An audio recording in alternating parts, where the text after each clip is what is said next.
Hey everyone, wanted to make a video today to show you my spring and fall backpacking gear loadout. I have really enjoyed watching some other people's gear lists and gotten kind of obsessed into, counting the grams and ounces here, and I have a lot planned for improvements over the next couple months here while it's winter and I'm preparing for that first early spring trip. But I wanted to kind of just do an overview of my current system. If I were to leave tomorrow, what I would bring with me on, again, early spring, late fall backpacking trip. And the reason I say that instead of 3-season like a lot of people do is in this video I really am going to be bringing things for cold weather. And that is my favorite season to go out backpacking. The reason for that is during the summer, I really just feel like, there's times that it gets kind of hot, miserable, you have bugs. So my favorite time to go is that early spring, late fall. Because of that, this weight is going to be a little heavier than I would be in the summer. Total right now, total pack weight that is, comes out to 19.62 pounds. That is definitely not in the ultralight category, which would be 10 pounds or less, but it is definitely in the lightweight category. And for, like I said, the weather I'm packing for, I'm pretty happy with it. I am also a firm believer in, bringing what you need to be comfortable while out there on the trail. Just another note, if I was traveling with somebody, this would also change my weight pretty drastically, because I wouldn't need to bring some of the cooking gear that I have. So with that, I guess I'll start giving you a rundown of what I've got here. I have the Osprey Atmos 50 pack. That's this guy right over here. I'm not going to show you that in full detail just because it really is a pretty common piece of gear. You can YouTube video reviews of that. You'll see tons of them. It really is a great pack. It's, by all means, it's not lightweight, but it's very durable for what it is. It's very comfortable to wear. It is, let's see here, according to my list. I use a list from geargrams.com. It's a free website you can use, and you just plug in either ounces or grams of all of your gear. I just use a little kitchen scale to weigh everything, and it'll give you a full breakdown of what your weight is.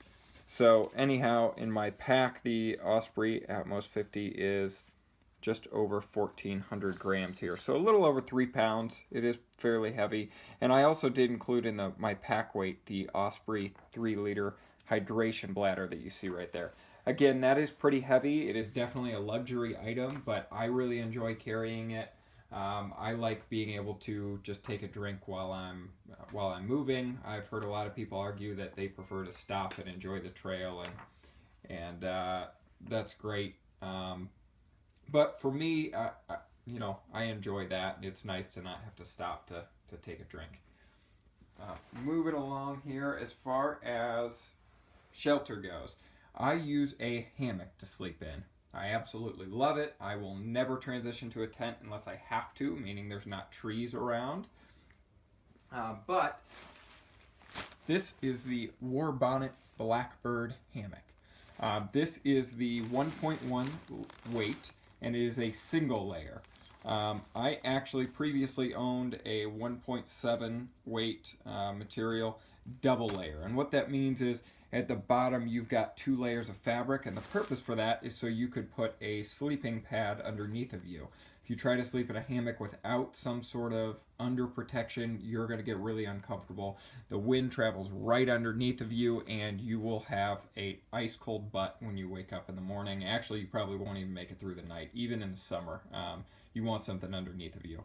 So I previously used a sleeping pad. The problem with that is it was incredibly bulky, and I would slip off of it. Even with the 2 layers to put it in between, it would kind of move and shift around underneath of me, and then I'd suddenly touch a spot that felt like ice, and I'd have to reach underneath of me and adjust the pad. So I since switched from doing that, and I use an underquilt now, which is actually a sleeping bag that goes on the outside of your hammock underneath of it. The reason you can't just use a sleeping bag, that is if you put it in and lay on it, you will compress all of the down or other synthetic material. You won't get any warmth out of it.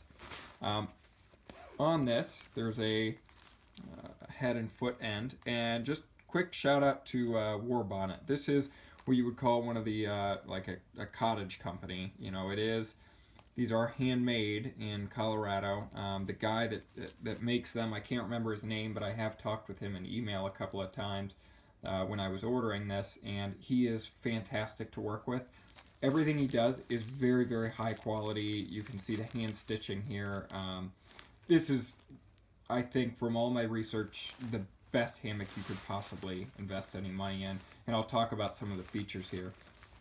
So the bag that it comes in does have both a head and foot end, so I can actually open this up, attach the head end to the tree, and then move down here and attach the foot end to the tree so that I never have to have the hammock touch the ground. It is a fantastic feature to have. As far as suspension system, what I use is it comes with tree straps, so you don't damage the tree with string. It's like a nice webbing. And then the whoopies, and you can look into those. This is the lightest weight hammock model that you can buy on the War Bonnet website. It does have a built-in bug net, as well as some other features, like you can actually tie out the one end and there will be a shelf built into it. On the other end, there's actually some extra material where your feet would go, so when you turn diagonally in the hammock, your feet will go into this extra pocket of material, and it'll help you lay flat versus that banana shape that you sometimes get in a hammock. Fantastic, definitely worth looking into. This is a great, great hammock. As far as stakes go, I need 6. 4 would be for my tarp. The other 2 are to stake out the ends of that hammock so that you have plenty of room while you're in there. These are just a Eureka. I bought these, on impulse. They're titanium. They're very, very lightweight. In fact, they are, let's see here, 68 grams for the whole set. And that hammock, by the way, 565 grams. So just over a pound there. And then the tarp here, which I also got from War Bonnet, it's the Edge tarp right here. That is 345 grams, and that does include the weight for just some Zing It guideline I have in here to hang it with. It does come with this pouch as well. Again, very lightweight. I am looking into a Cuban fiber tarp that would be even lighter than this, but really as far as ounce to saving ratio, there are some other places I can invest money before I get into anything, that fancy. So that is my whole shelter system. And with a hammock, it's kind of hard to break out what you consider your shelter, what you consider your sleeping system. So I'm going to jump right into the sleeping system next. This is a Sea to Summit E-Vent.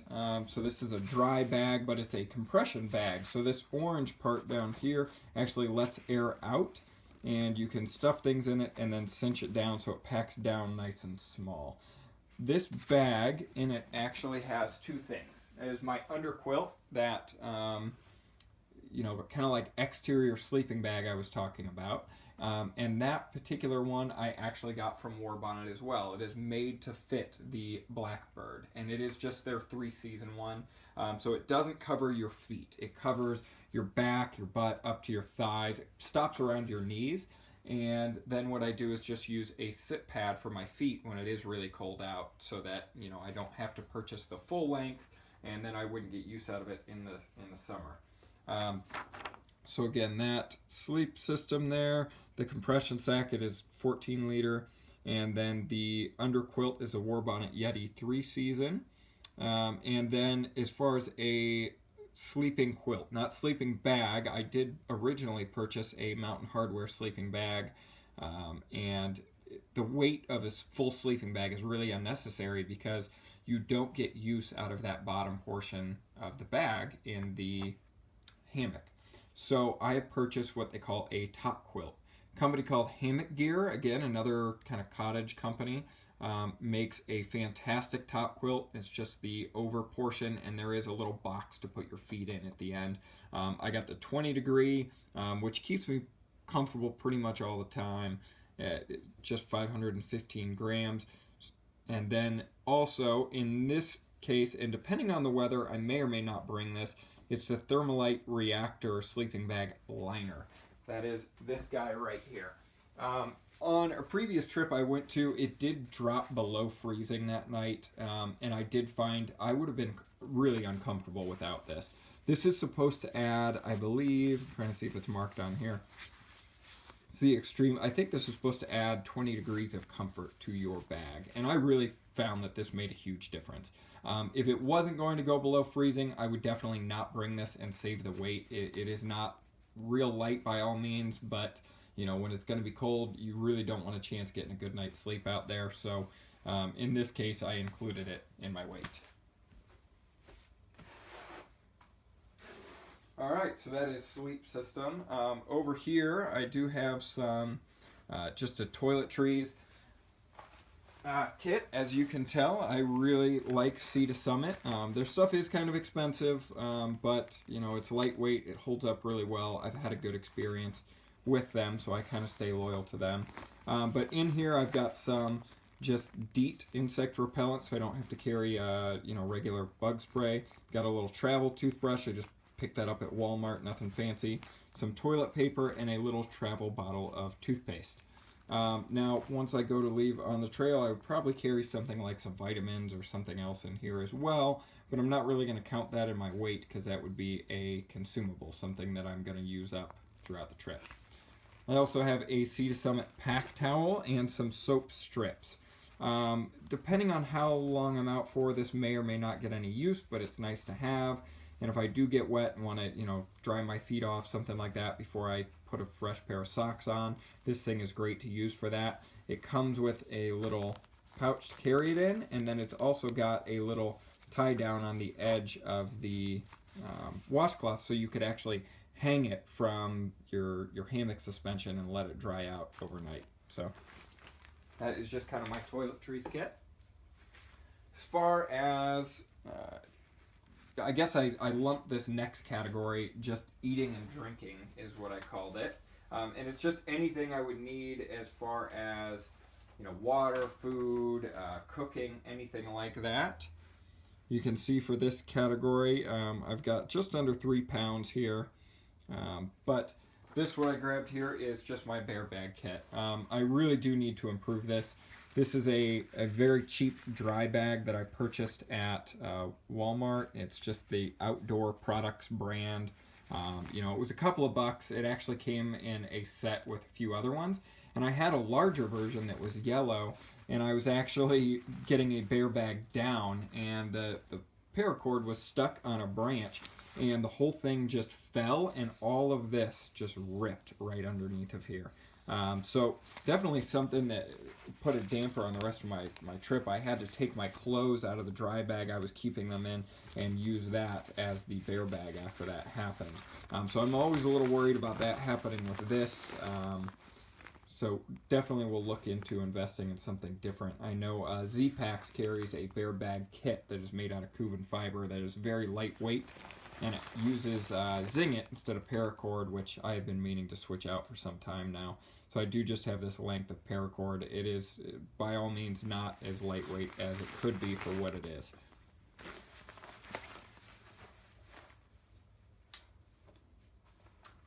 As far as cooking goes, I just have a gas stove.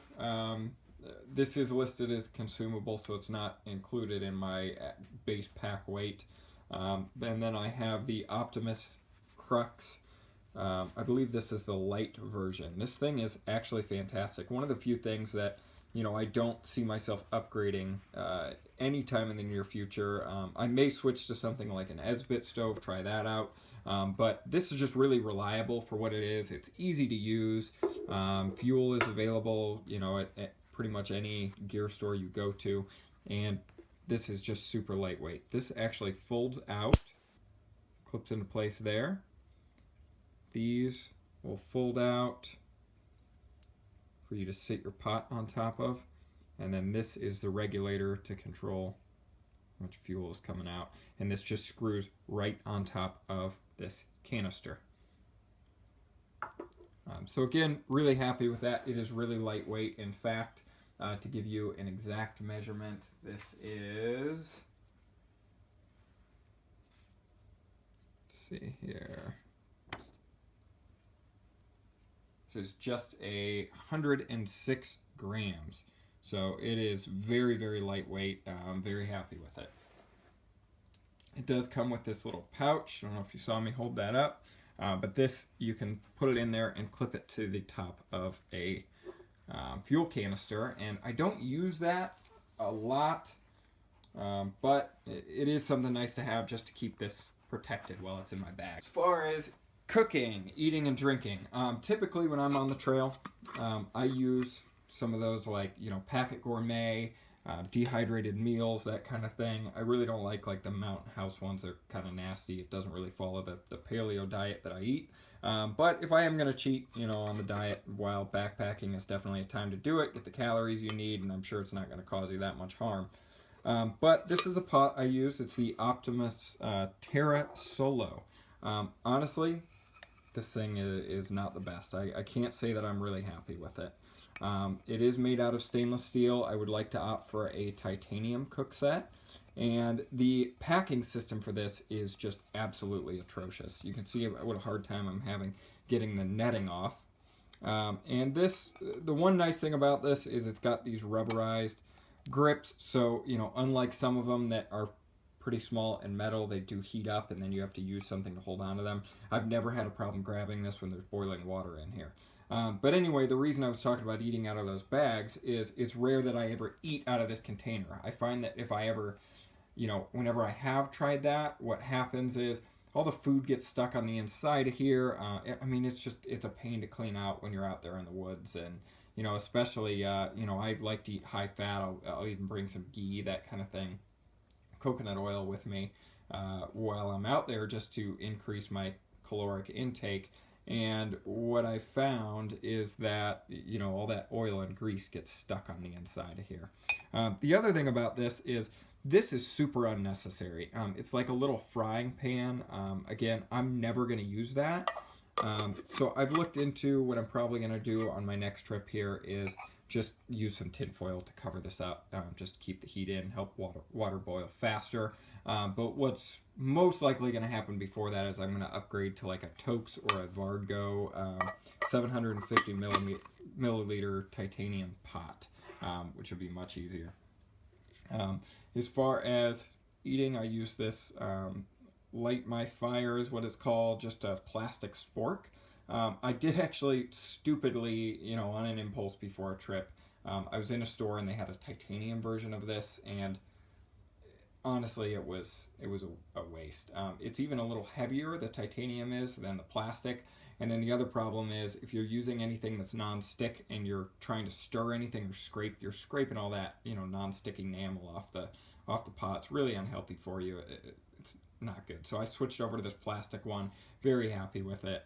It was like $2 or $3. Well worth it. They make them in all different colors. I got my wife one in purple, you know, which she was happy about. As far as some other items here in the cook set, for a while I was bringing a flask. You know, it's nice to, you know, not that I'm out there on the trail, you know, drinking heavily, but it is nice at the end of the night after a long hike to have a sip or two of, you know, whatever kind of beverages I choose to bring with me. This is the Vapor Flask. It is just like this really lightweight material. This thing is fantastically light. It is 10 grams. Unbelievable. And it's just got a little cap. I believe this holds 10 ounces, which is more than enough. And what's cool is it's got this little line here so you can see where you are filled up to as far as liquid inside of this. So another great purchase. Don't see myself upgrading that at any time in the near future. Now, I went backpacking with a buddy and we were eating a shared meal, and he had one of these. It is awesome. This is the Guyot collapsible, Guyot gear is what it's called. This thing weighs 97 grams. And what was awesome about it is, you know, we put a meal in here, you know, eating it with my spork. And at the end, instead of having to do dishes, you just flip this thing inside out and kind of lick it clean. Rinse a little water in here, dump it out. It's good to shove in your pack. It weighs almost nothing. You can bend this thing up, shove it in a corner. It's going to be just fine. So this is definitely what I would say in the category of a luxury item that I bring with me. This is called a Kapilka cup. It's kind of ridiculous. I've had some fun times, you know, outside drinking wine out of this with friends in the backyard kind of thing, and everyone always comments on what is that crazy cup you're using. This is actually a recycled material. I want to say it's some kind of wood. I can't remember correctly off the top of my head. And then it is definitely a cork material. So it's a very interesting, it's very, very lightweight for what it is, but it feels sturdy. It feels a little plasticky, but again, it's above plastic. It's like a premium feel to it. And then I just tied a little piece of leather around the end of here. I like to drink my coffee out of this. Again, like I said, it's a luxury item. You know, I could certainly eat and then drink my coffee out of the same container that I, you know, ate in, but I really enjoy bringing this. It's a nice thing to have. It makes me happy for whatever reason. And then, as far as coffee goes, I have tried experimenting with more things for coffee. I love coffee. I'm a coffee drinker. So while on the trail, it's important to me that I have a good cup of coffee. I tried the instant stuff. I can't do that. Not for me. I've tried everything from bringing a little, one of those, it's like a reusable K-cup, and I just put the grounds in there and tried to pour water through it and make a cup of coffee. Not much success. I bought one of those crazy collapsible silicon, you know, funnels that you put coffee filter in and do like a pour over method. Can't say, you know, it made a good cup of coffee, but it was not worth the wait. It was very, very heavy for what it was. Then what I did, and this, I'm going to grab something. This is not in my current gear loadout I'm showing you, but I did just want to show you my previous system here because this is around the same weight, and it's very functional. This is a GSI Outdoors mug. It's plastic, and then it's got this sleeve to keep, you know, a little koozie to keep both the liquid warm and your hands from being burnt on it. It's got a lid and this little strap, you know, holder with it. The lid does close, which I really do like this. And then this is the MSR, I don't remember the name of it, but it's the MSR little metal coffee filter. This thing sits perfectly on here. It's fantastic. You just rest it on there, put your coffee grounds in there, pour your water in. You can close it, just kind of, you know, let it sit for a minute or two, get rid of your grounds. It's a good system. But I had a new system now. Again, about the same weight, but I just enjoy this more. Again, kind of on a whim, impulse purchase. I bought this at Bed Bath & Beyond. No clue what I was doing in there, but I saw this thing and immediately thought, hey, for $5, this is worth a try. This is called the Coffee Brew Buddy. I don't know if you can see that there. All it is some netting. It's kind of a different kind of netting, but you just put your coffee grounds in here. It's perfect for my Kapilka cup. Sets right on there, and then I just pour the water in there. Again, let it sit for a minute or two, and to get the grounds out, rather than having to scrape the inside of a, you know, reusable coffee filter, just tip this thing inside out, rinse it in the stream. It's perfect. But I do have the Katadyn Hiker Pro model. I have no complaints about this for what it is. If I am traveling with, you know, a couple of friends, I am probably always going to bring this. It's super convenient. You can pump a large volume of water.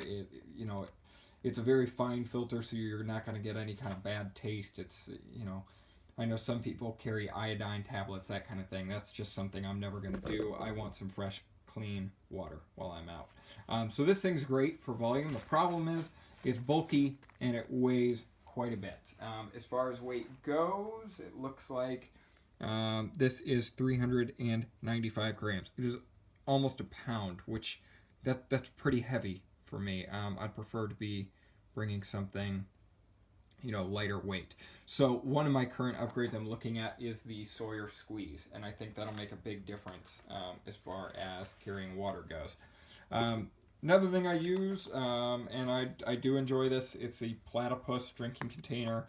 I find once I set up at camp, I want more containers for water. I want to make a trip down to the stream wherever I got to go, fill up all my containers, and then hopefully have enough water for the evening, both to cook with, to drink, and for the morning, I want to have my, my water for coffee, breakfast. It's just convenient to do it all at once.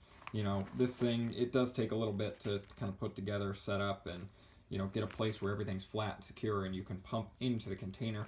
I really only want to have to do that, once if possible. So I like this because it's very, very lightweight. In fact, this is 48 grams. So super lightweight, convenient.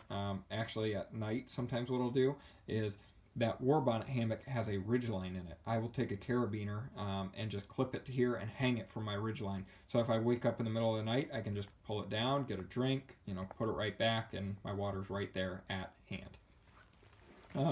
I do carry a Nalgene. I have been reading quite a bit. I kind of feel like this is overkill. I think I've been overdoing it by bringing the Nalgene.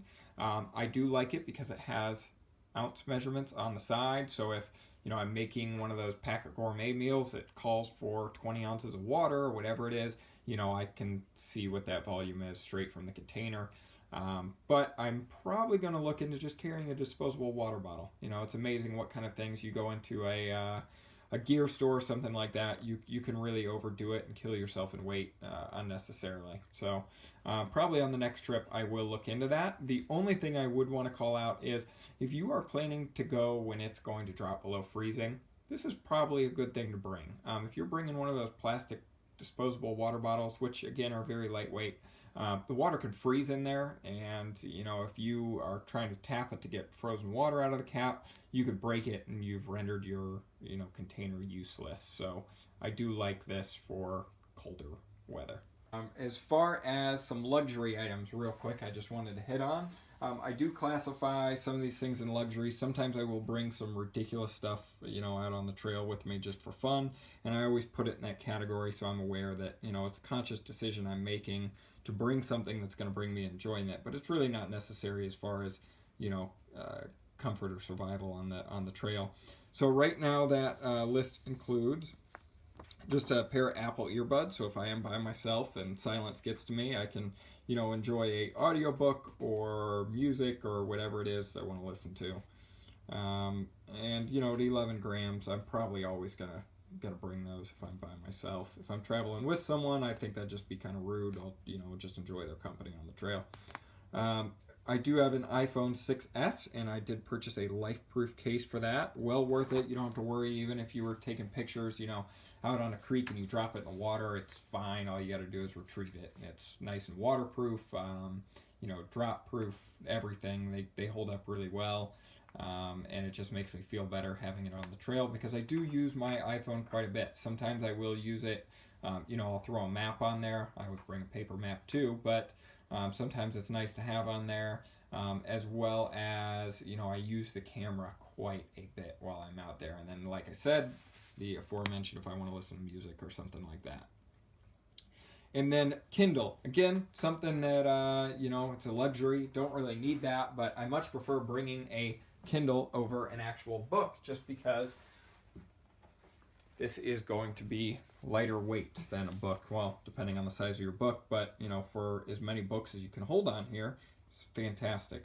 This is the Paperwhite, I believe. It's a touch screen. It has a lit back, so I don't have to have, a headlamp on if I'm at night. Again, in early spring or late fall, you're going to need to be setting up camp at like 4:30, 5 o'clock, and then what are you going to do until, you fall asleep, hopefully around 9 o'clock. I prefer to have something to read. I do have a case for it as well, included with the weight. That's just to protect it, in my bag, that kind of thing. But yeah, and that these things, a charge will last a month on this thing, so it's nothing to worry about as far as battery goes. There's that.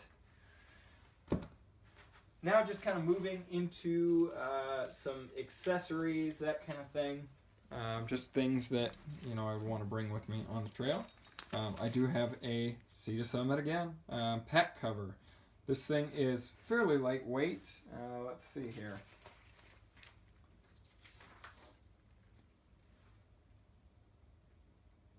rain cover, the Cordura. That's 112 grams, but you know, it goes on real quick. It's easy to use. Definitely keeps everything dry.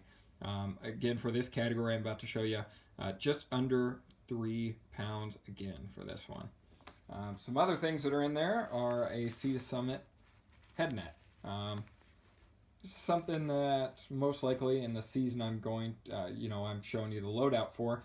Not going to have a big problem with bugs, but there's nothing worse than you don't get into camp and tons of mosquitoes and that kind of thing.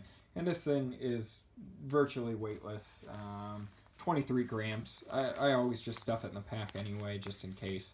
And then what I have is this hat down here. It's this Sunday afternoons. I believe it's their juniper hat. The visor will keep this thing out of your face, which is great.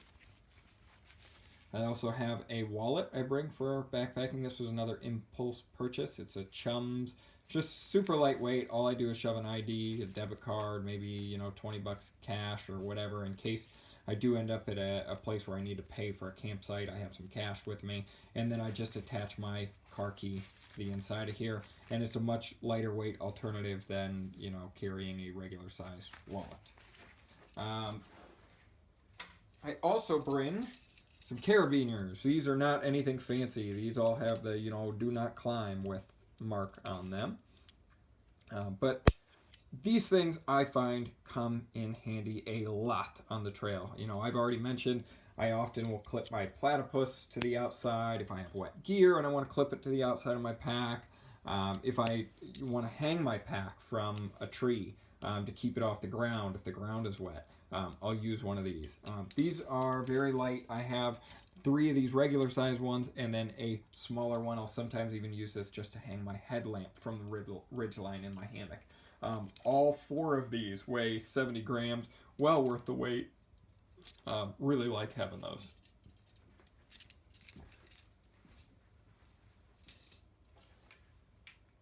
As far as fire starting goes, I bring it's just a little Nalgene container, and I have stuffed it with cotton balls that have Vaseline in them.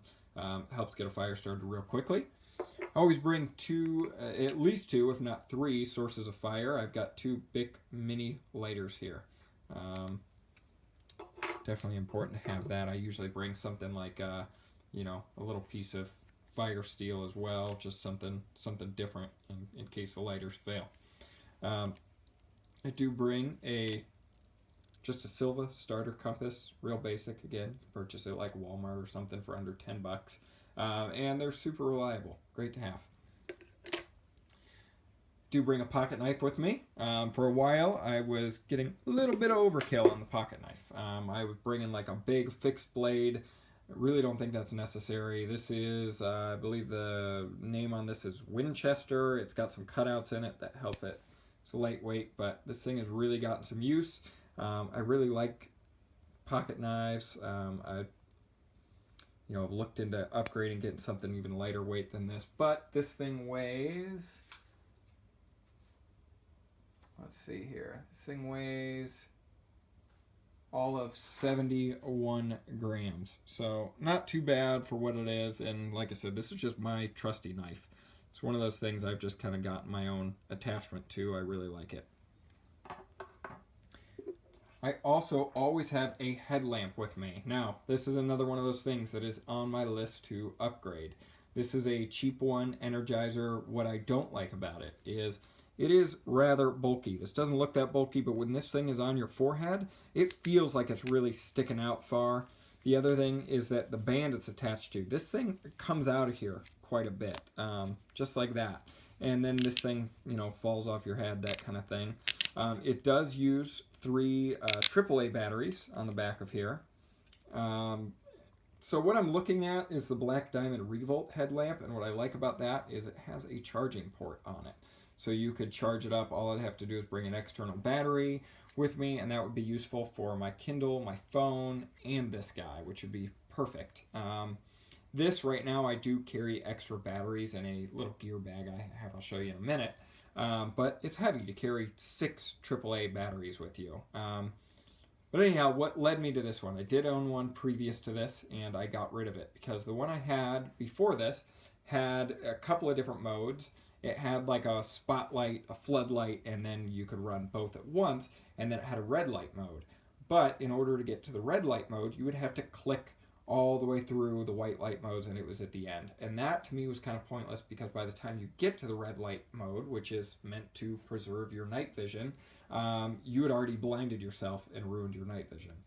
This one has 2 buttons on it. You can see right from this one, it's just the red light specifically, and then white light over here, and there's a few different modes.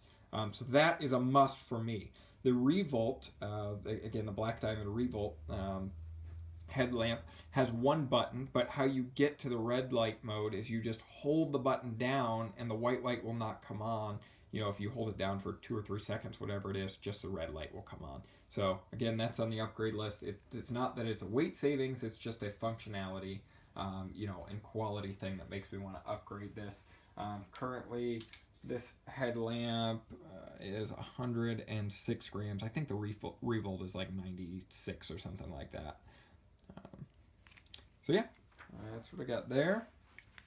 As far as some other accessories I carry with me, a few more things here. I do carry trekking poles with me. I didn't used to. I'd gone out quite a few times without them. This is Black Diamond. I think this is their Z poles is the model on these. These are pretty lightweight as far as hiking poles go. They're certainly not like the most expensive, lightest weight you can get, but they're not starter either.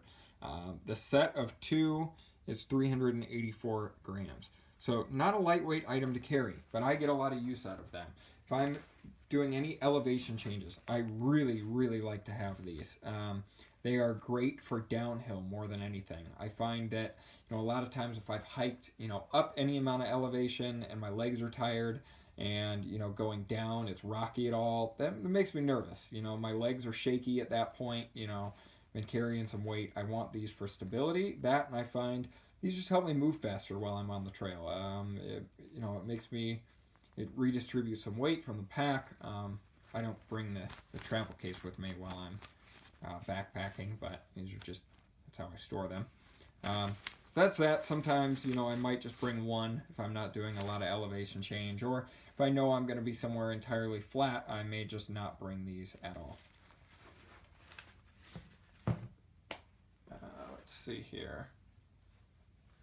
I also have, I purchased this. It is a little gear aid kit. This is where I keep my extra batteries for the headlamp. But there's just some items in here. You could put one of these together yourself, but, you know, I just not knowing what I was doing when I first started, this was one of those impulse purchases. It's got some stuff like a little roll of duct tape in here. I see a lot of people put those on their water bottle or trekking poles.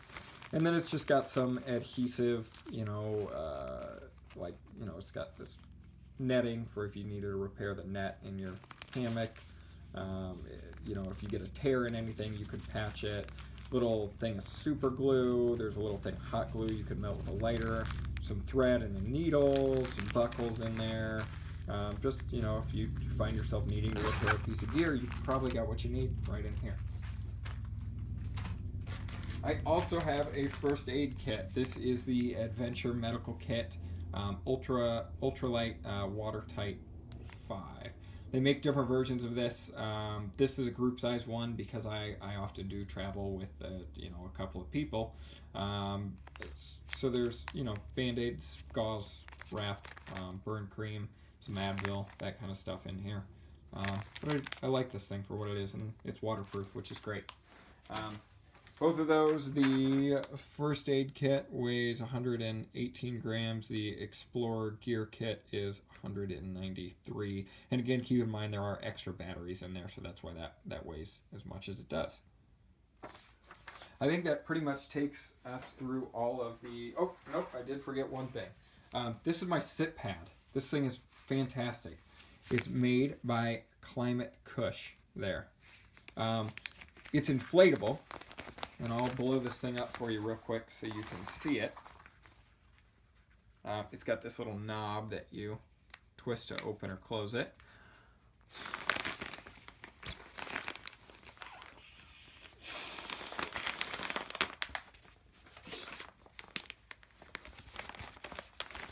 thing, it's just a little sit pad. It folds up like this, so you can double layer, just use it as a sit pad, or you can open it up. If I make a little rock chair or something like that, I could sit on it like this and lean it up against the other end of it.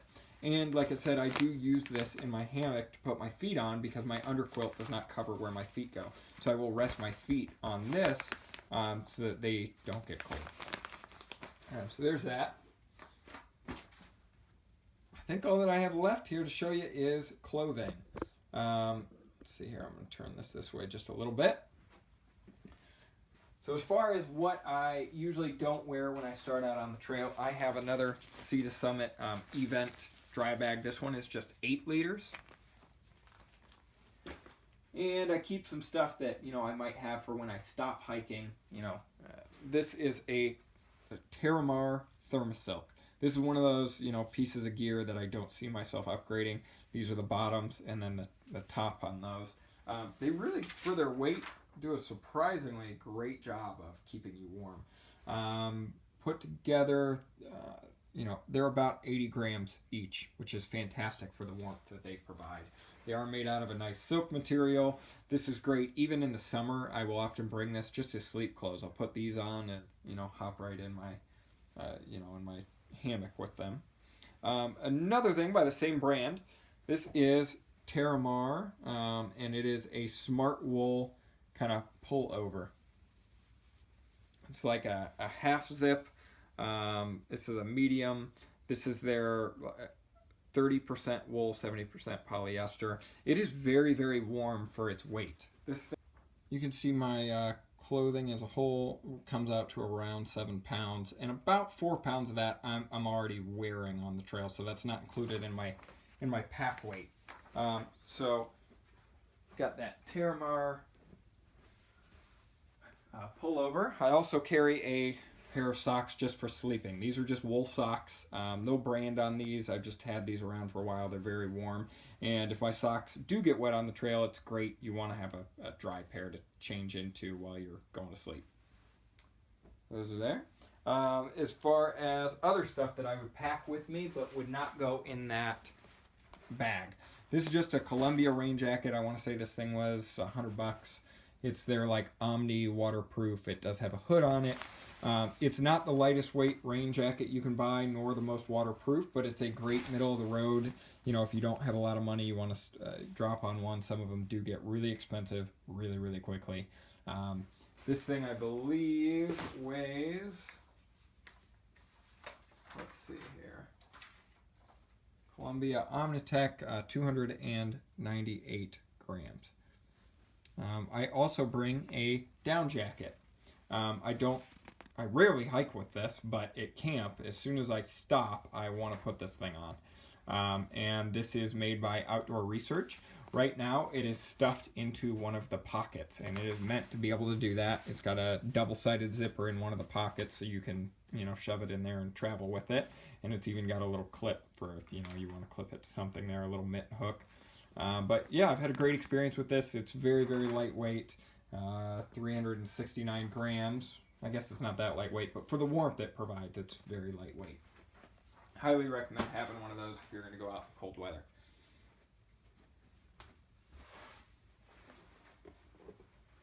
I also bring with me, while I'm on the trail, a pair of Sanooks. These are pretty lightweight. I just strap them to the outside of my pack. It's not necessary. I guess I would put it again in that category of a luxury item. But I really like having them to, get my boots off after I've been hiking, when I make camp, and just, have those to wear around. I do like to wear a watch with me while I'm on the trail, just so I have an idea of the sense of time. This is just a cheap, $5, Casio. I think I got it at Walmart. It's got a little light on it. It's got the date. So it's all right. I've been looking at some of those Suunto Core watches. They have a thermometer, barometer, altimeter, all that good stuff on them. May look into one of those.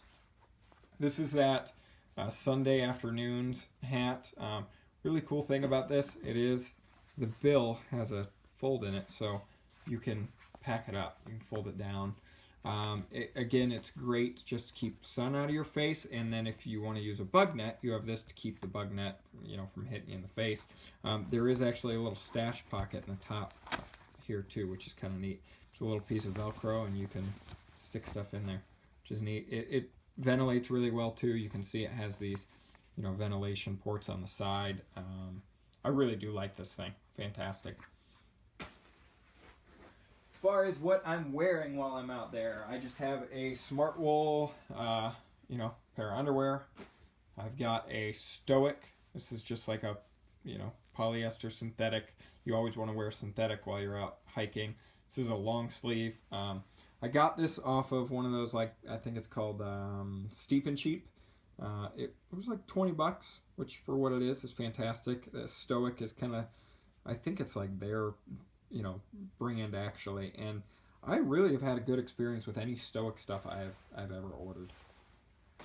And then lastly, I've got a pair of Euros hiking socks, and then a pair of Columbia convertible pants. I really do like having the convertibles. While I'm hiking, sometimes I'll unzip them and wear them as shorts, and then when I get back to camp, it'll be a little colder. I'll want to, put those on. I really have enjoyed these hiking pants. They are fantastic. So just to show you an overview, last thing I almost forgot. This is a pair of Vask boots. I can't tell you much about them because I just purchased them with a gift card that I got for Christmas, but they are a little more lightweight than the full-sized oboes that I got and have been using for some time. I'm actually even debating just getting a pair of, just trail runner shoes for the summer because it looks like, once I switch packs here, I should be in that ultralight category of around 10 pounds, and I don't think the boots are as necessary. But just to give you an overview, again, of everything we looked at, the base pack weight is about 19.5 pounds, which is pretty heavy. Ideally, for this spring-fall loadout, I would like to see that around 12 or so, which I think will be doable once I make just a few key changes here. But that should give you an overview of everything that's there. If you have any tips, suggestions, I would love to hear them. I spend a lot of time watching other people's review videos of their gear and that kind of thing. And of course, if you have any specific questions, where I got anything, if you want a more detailed weight, if I miss showing it to you on this chart, anything like that, please let me know, and have fun out